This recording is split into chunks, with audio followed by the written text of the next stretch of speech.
requisitos mínimos exigidos por la profesión contable y de auditoría. Para eso sirven las normas, para dar calidad al trabajo y para dar cumplimiento de ciertos preceptos normativos que la profesión contable ha emitido y aprobado y ha difundido además para su obligatorio cumplimiento. Ya les decía en cualquier momento, a ver, por ejemplo, si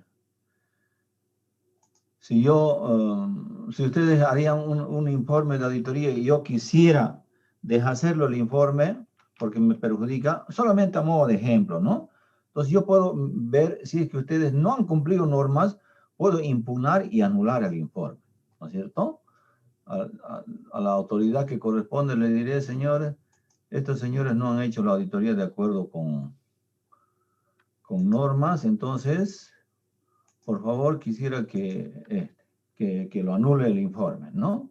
Pero si lo hacemos cumpliendo normas, requisitos mínimos, no va a pasar nada, el trabajo va a ser debidamente aprobado y válido desde el punto de vista legal. Bien, a ver, veamos qué es lo que pasa acá.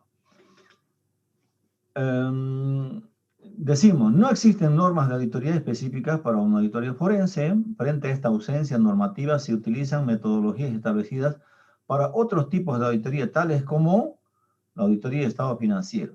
Ustedes saben que el IFAC y el AIPAN son entidades en Estados Unidos, han emitido las normas internacionales de auditoría y las declaraciones sobre normas de auditoría respectivamente. Ya son organismos que tratan sobre la normativa de la profesión contable. Y todas ellas están dirigidas, para bien o para mal, a la auditoría de estado financiero. ¿Ya? Entonces, todas ellas abonan, hay cualquier cantidad de normas, todas para la auditoría de estado financiero.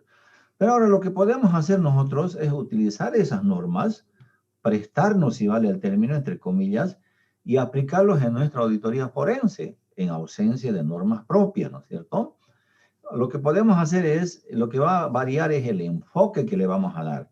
En una auditoría de estados financieros verificaré saldos contables, ¿no es cierto? Y el mismo procedimiento puedo utilizar en una auditoría forense para revisar alguna otra operación o actividad o función que esté comprometida con algún acto irregular, una irregularidad, etc. ¿Ya? Y si no hubiera normas, juega también bastante la creatividad del auditor, ¿no es cierto? La diligencia y experiencia que tiene sobre este trabajo también. El buen juicio que tiene el auditor, la experiencia que tiene, son elementos válidos también para obtener evidencia y desarrollar procedimientos. ¿Ya? Veamos a ver. Veamos cuáles son las normas en la planificación y ejecución de la auditoría forense. Hay normas para la planificación, en la obtención de evidencia y en la comunicación de resultados, como tiene cualquier tipo de auditoría que elaboramos, ¿no es cierto? Bien. Entonces, a ver, veamos qué normas hay en la planificación, la similitud. En la planificación, entonces, tenemos lo mismo. En la financiera tenemos la evaluación del riesgo de auditoría, el conocimiento de la entidad y su entorno, que también se realizan en la auditoría forense. Luego, la evaluación del sistema de control interno y la importancia relativa también. Ustedes saben que en cualquier tipo de auditoría, jóvenes, en cualquier tipo de auditoría, ustedes nombren la que quieran, el tipo que quieran, siempre se evalúa el sistema de control interno. ¿Para qué? Para determinar la naturaleza, alcance y oportunidad de los procedimientos de auditoría a aplicar. Si una entidad tiene un buen sistema de control interno, el trabajo del auditor se hace liviano. Si tiene un sistema de control deficiente, el trabajo del auditor se hace más pesado, ¿no? La importancia relativa, haré pues auditorías forenses donde se haya hecho daño económico, digamos, de 20 millones, 30 millones. No voy a hacer una auditoría forense por 5.000 bolivianos, ¿no es cierto? O sea, lo que me van a pagar a mí sobrepasa más bien eso. Los honorarios del auditor sobrepasan es el monto que se pretende recuperar. Entonces, siempre está presente la importancia relativa.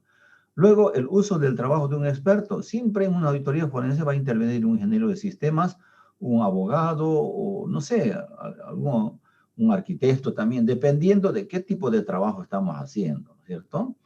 Luego, consideraciones del trabajo de auditoría interna para ver la rotación en el énfasis de auditoría, para ver si es que esos problemas que estamos detectando ya estuvieron observados en anteriores informes y aún persisten o ya fueron eh, ya fueron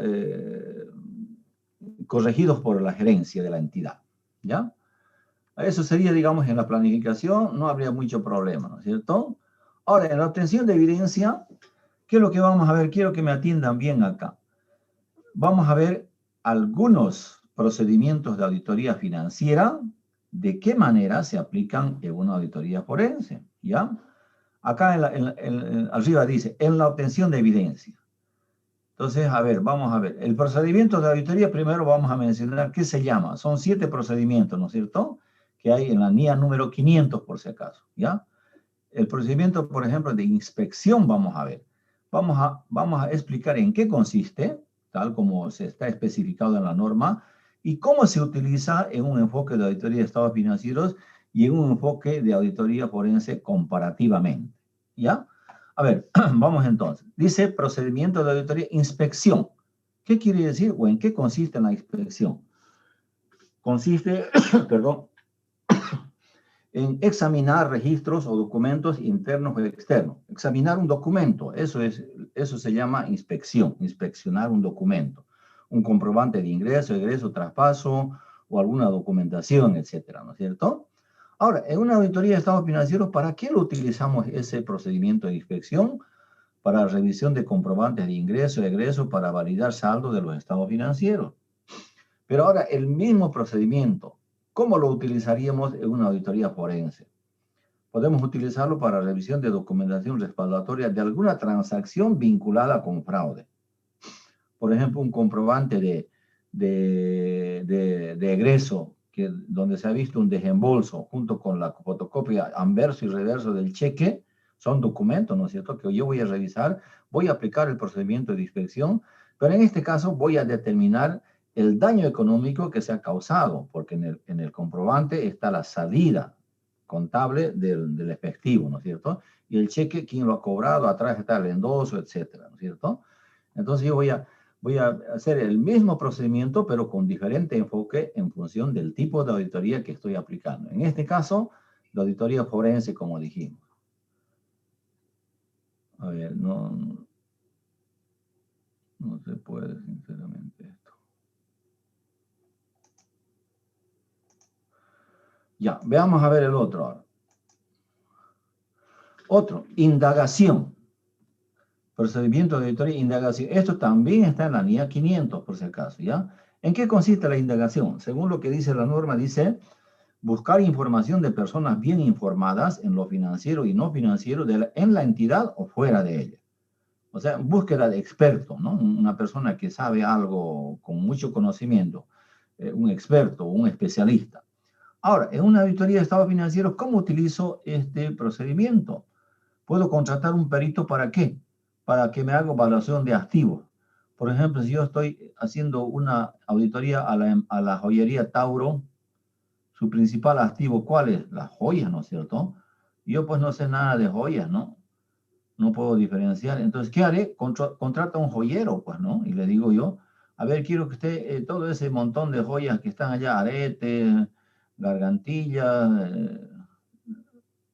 anillos, todo eso, hágame una evaluación. ¿Cuánto cuesta eso para ver si aproximadamente eso refleja el activo de bienes de cambio, ¿no es cierto? No sé, el perito va a hacer su trabajito, se va a tomar el tiempo y me va a decir, esto vale 1.500.000 bolivianos. Digamos, ¿no? Cualquier cifra. Entonces, ¿qué estoy haciendo? He contratado a un perito y me está dando un resultado sobre un determinado trabajo. Luego también puede ser una opinión respecto de algún litigio. Un abogado, digamos, ¿no es cierto? Ahora, el mismo procedimiento de indagación yo lo voy a utilizar aquí en un enfoque para auditoría forense. Voy a contratar un perito para analizar algún acto vinculado con fraude. Esta vez ya no para validar un saldo, ¿no? Por ejemplo, extractar información contenida en medios informáticos. Por ejemplo, si está alguna información en el disco duro de una computadora, voy a requerir la presencia de un ingeniero de sistemas, ¿ya? ¿Para qué? Para que sepa sacar la información de ahí y lo haga legalmente, ¿ya? Ahora bien, cualquiera me diría, pero yo lo saco la información del disco duro, no hay problema, pongo un flash y lo copio y listo. No, no es así, compañero. En auditoría forense, como está vinculado con el procedimiento penal, tienen que seguirse una serie de reglas de juego, de procedimientos. Por ejemplo, se tiene que tener autorización del jefe de la entidad donde se está queriendo ingresar para incautar o para secuestrar, mejor dicho. Secuestrar se llama el término correcto, la computadora. Y tengo que contratar además un perito. Por más que yo sea experto también por hobby o porque me gusta, digamos, las computadoras, ¿no? Pero no, tiene que ser una persona que está habilitada legalmente para ello, ¿no? Entonces, un ingeniero de sistemas puede hacer este trabajo. Otro, en procedimiento de auditoría, confirmación externa. ¿En qué consiste? También este está en la NIAX 500, por si acaso. Dice un proceso de obtener una representación o información directamente de un tercero.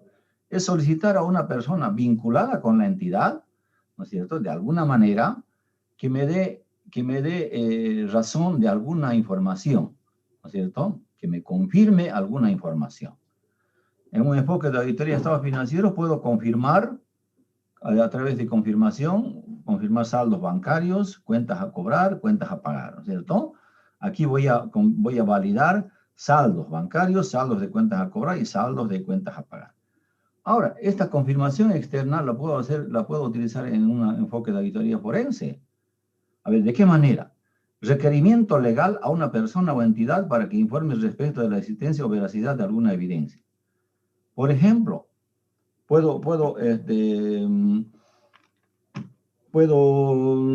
a un banco inclusive puedo, ¿no es cierto? Pero esta vez ya no, sino me diga, quiero que usted me diga por quién fue cobrado o en qué agencia fue cobrado el cheque número tanto de la empresa tanto. Entonces el banco me va a dar información y si se puede me va a dar una fotocopia debidamente legalizada del cheque. O digamos a ver que alguien ha mandado un correo electrónico a una persona, ¿ya? Y el servidor es Cotas, ¿cierto? O puede ser Hotmail, Gmail, ustedes saben. Entonces, yo puedo pedirle a esa empresa, a la empresa dueña del servidor, que me certifique si ese correo electrónico pasó por su servidor, para determinar que sí al correo. Entonces, puedo mandar ese requerimiento, siempre se lo hace fiscal, con intervención de un fiscal de materia, o si no, de un juez, y la entidad me va a confirmar de forma externa la solicitud que yo le he hecho, ¿cierto?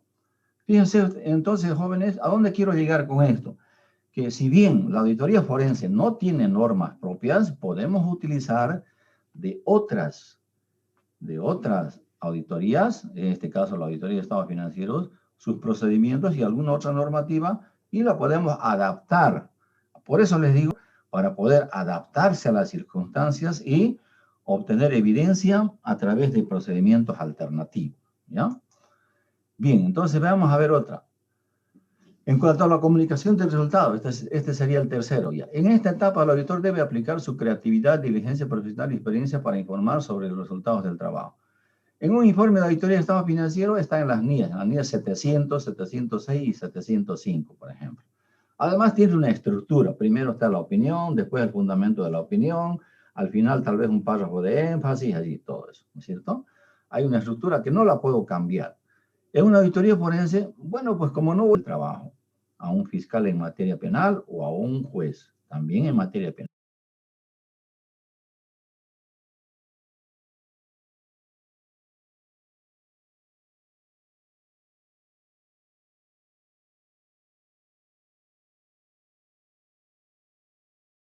Me entienda perfectamente, luego concluir y alguna recomendación, y si es posible, depende de mi creatividad, incluir algún anexo. Entonces, una estructura sugerida de un informe de auditoría forense contiene los siguientes capítulos. Un capítulo introductorio de antecedentes, por ejemplo, de dónde y cómo he hecho yo el informe, quién me dijo que lo haga, ¿no es cierto? El objetivo, ¿cuál fue? Determinar la ocurrencia de un acto irregular en tal parte. El objeto, ¿cuál es la documentación que ha sido revisada? El alcance, la cobertura del periodo de tiempo analizado y el cumplimiento de las normas y metodología, las técnicas y procedimientos de auditoría utilizados para la obtención de evidencia. Resultado del examen, poner el hallazgo de auditoría forense. con sus atributos de condición, criterio, causa, efecto y recomendación. Luego una conclusión general, ¿no es cierto? Una especie de resumen concreto. Muchas veces la gente que no sabe se va directamente a la conclusión para saber a qué resultado arribó el auditor en su trabajo. Y recomendación ya no es una recomendación, por ejemplo, se recomienda a la gerencia subsanar, sino se recomienda al gerente que a través de su unidad legal interna o el bufete de abogados externos inicie la acción penal correspondiente en contra de las personas involucradas, ¿no? Y anexo, eso es opcional. El que quiere lo pone, el que no quiere no lo pone, ¿no es cierto? Ya dependerá de la creatividad. Puede ser un video, una presentación en PowerPoint, algo que quiera resaltar el auditor. Como les digo, ya no es obligatorio. Los otros 4 sí, ¿no es cierto? Entonces, y esa es la idea, ¿no? Sale de la creatividad de la persona para poder informar. Bien, jóvenes, vamos a quedar acá entonces. Ya hemos visto el capítulo 3. La próxima clase vamos a ver el capítulo 4, el sistema de control interno, la prevención del fraude. A ver, no sé si tienen alguna pregunta. Adelante, por favor.